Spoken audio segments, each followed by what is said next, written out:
All right, so we're gonna make a quick video here on how I winterize my trailer. I've got a Aerolite. It's a 242 BHSL.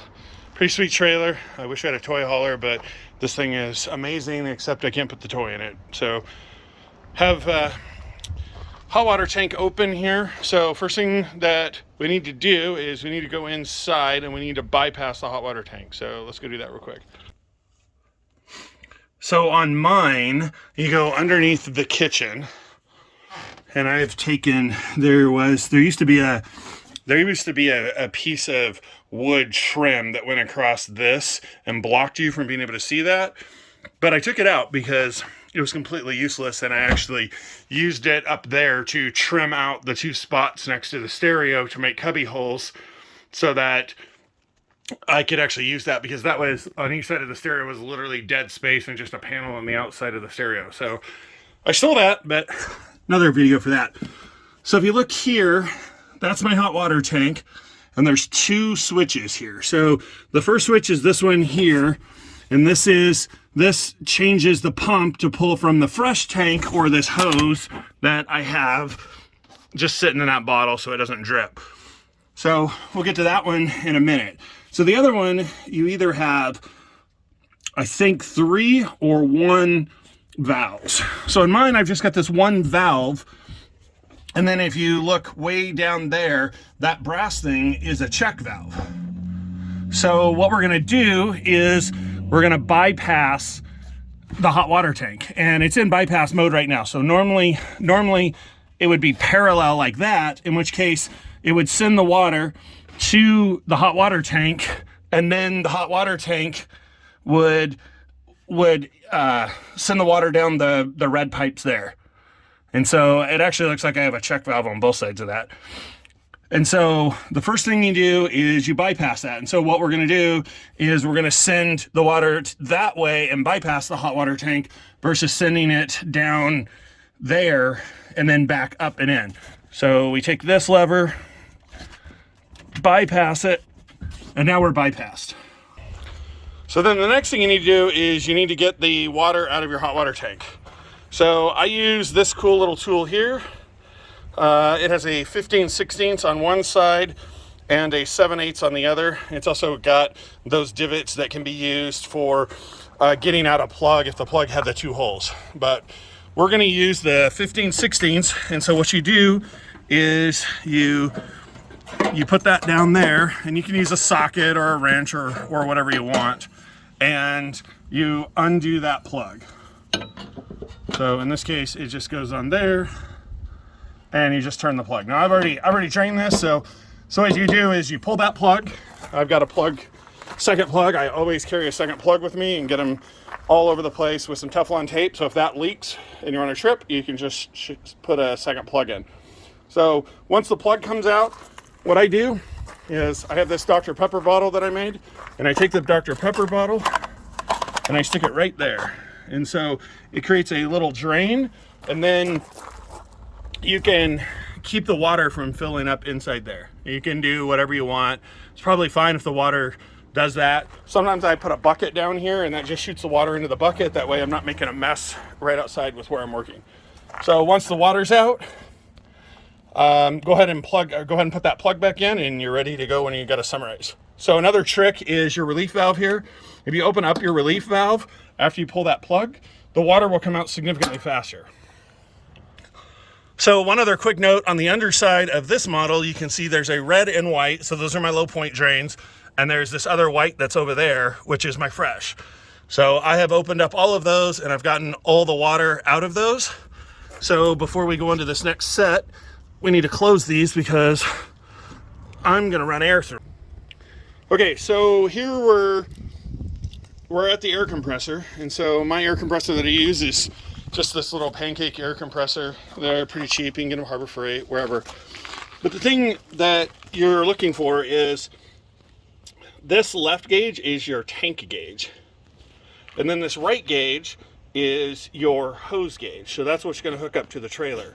So we can turn this knob and this will change the pressure going out. So you can see currently we have about 100 pounds. So as I turn this one way or the other, we're going to depressurize the line. So just like if you were hooking up water to your trailer, you would use a water pressure regulator because you don't want too much pressure going into your trailer and bursting the line. So I usually like to go somewhere between 40 and 50 pounds. So you can see as we go down, so if we turn it to the right, it'll fill it back up. So typically somewhere between 40 and 50 is a good amount. So there's about 50, so we'll go with there.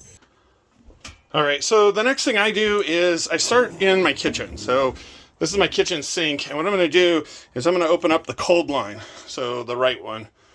You can open up both, it doesn't matter. So we'll start with the cold one.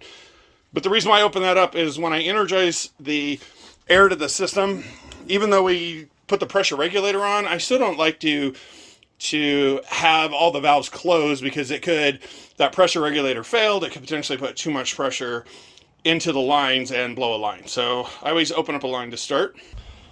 All right, so now we're at the city water connection. So I've already got my little adapter in. You can get these off Amazon. Let me pull this out real quick. So this basically just has a hose fitting on one side, and then it's got the air compressor on the other side. So we basically take that, screw that into your city water connection,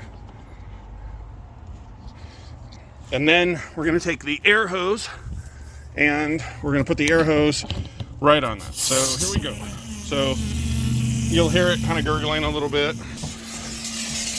And then back in here in the kitchen, it starts spitting out water. So right now it's spitting out the cold side. We can switch it to force it to spit out the hot side. So you can see the water that came out of there. So I alternate a couple of times, turn it off, turn that on. You're kind of looking at it spitting water, and you just basically kind of want it to get most of that water out.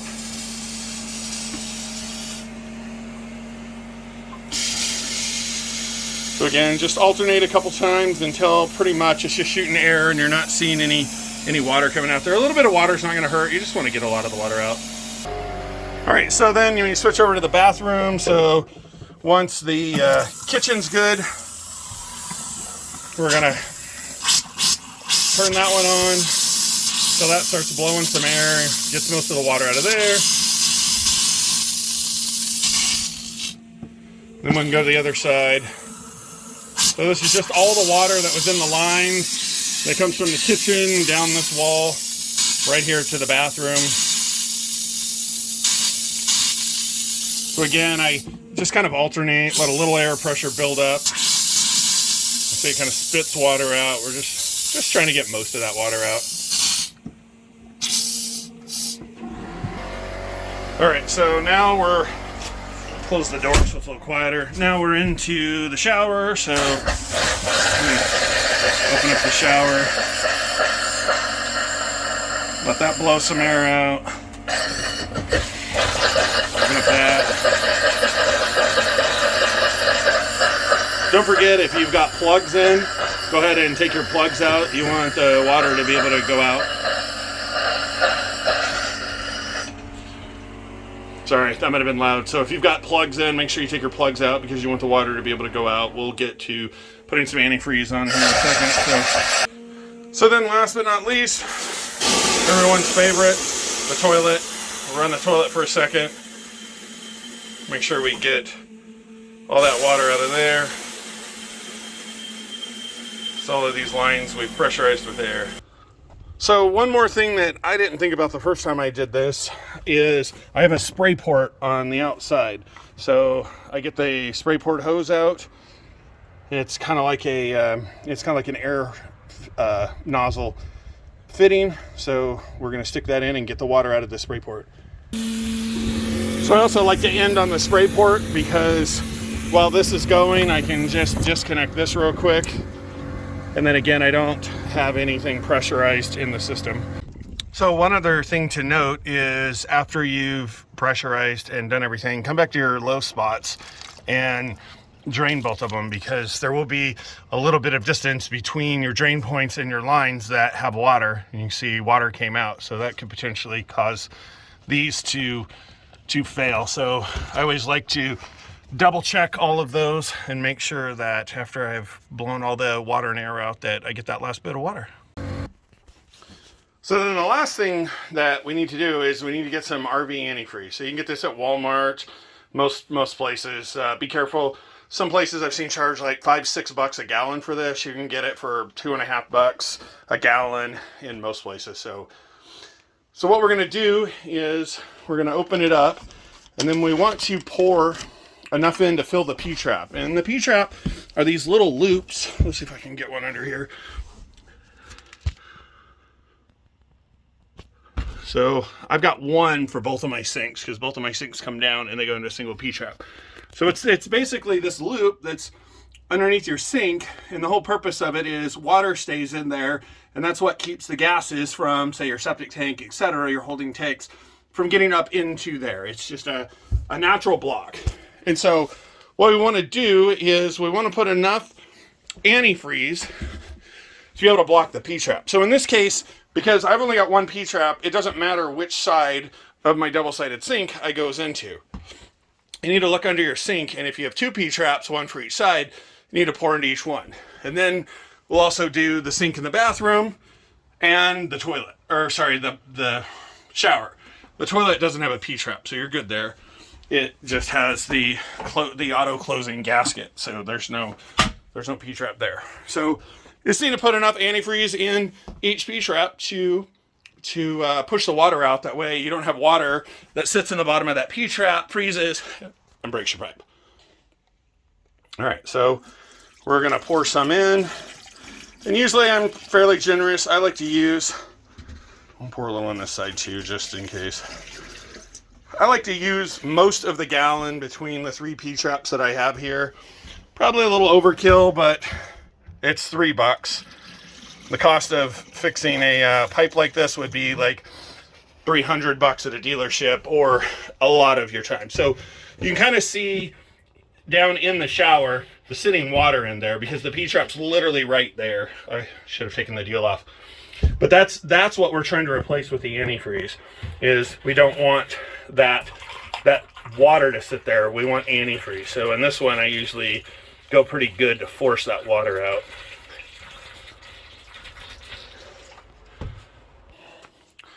So that's pretty much how I winterize my trailer.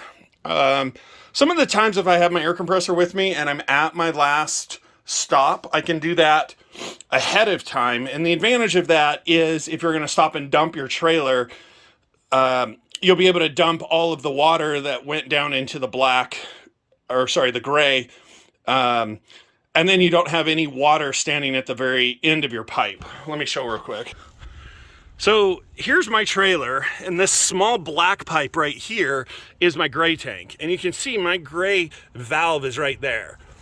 So if I'm not careful in the winter time and I don't finish dumping this, the water that we just flushed out with the RV antifreeze will actually be sitting in this pipe. And this pipe's obviously outside my 4 seasons protection, so it will freeze. And it has frozen multiple times on me. So what you want to do is, once you've filled and ran the antifreeze in all the P-traps, you're going to have water that we just flushed out with the air hose and the P-traps sitting in that gray pipe. So you're going to want to dump that. Don't dump that on the ground. Find some place appropriate. You can put a bucket under there. It's not for the most part bad. It's just your gray tank. Put a 5-gallon bucket under there, dump it in there, and then go dump it in a toilet or some appropriate place. But it's important to make sure you get rid of that, because otherwise, if that fills with ice and breaks, you could have another problem as well. Okay, so I'm gonna also go over one other way that you can winterize your trailer. So as you can see, I have this hose that comes off my water pump. So there's my water pump. There's the filter. You should probably check your water filter. But that valve right there allows me to change the input. Right now it's coming from my fresh tank, but if I was to turn that and point it at the hose, which is that hose with the blue stripe, then I can take that hose and I can put it into one of these jugs. So You just set the jug right there, stick the hose in all the way to the bottom, and then so at that point, you turn your water pump on, and then it would start pumping water, this RV antifreeze, through your system and through your pipes. And then you would do exactly what we did previously, where you would go to each sink and you wait until the RV antifreeze comes out, fills the P-trap, and then you move on to the next one. So that's an alternative way if you have a option to take this hose in and you want to put antifreeze. You can do that and then you can blow it out. Some people do that as sort of like a double precautionary measure. If you don't have this selector valve, you could add one pretty easy. I mean, I would think it'd be about $10 at a hardware store to find that selector valve, cut that input line to your, that input line to your water pump, put a little hose to it. I'm sure they make kits you can get off Amazon or someplace to actually add that. But that's the alternative way. That was how I did it originally. I'd go through about 2 to 3 gallons of the RV antifreeze doing it that way. It's fine. The RV antifreeze is guaranteed to not freeze up to, I think it's like 50 below. So it should be fine, but I'm more comfortable with knowing there's air in my lines versus filled up with something that if something messed up would still blow up, would still potentially cause my lines to freeze and burst. So I prefer the air method. Some people prefer that. Some people do both. They fill it up with the RV antifreeze and blow the RV antifreeze out, and you don't have, you get the best of both worlds. So that is an alternative method. It works the same. It's up to you. So if you have that, that's an easy way. If you don't have that, the air method works well as well. So thanks for watching. Hope you enjoyed the video, and have a great day.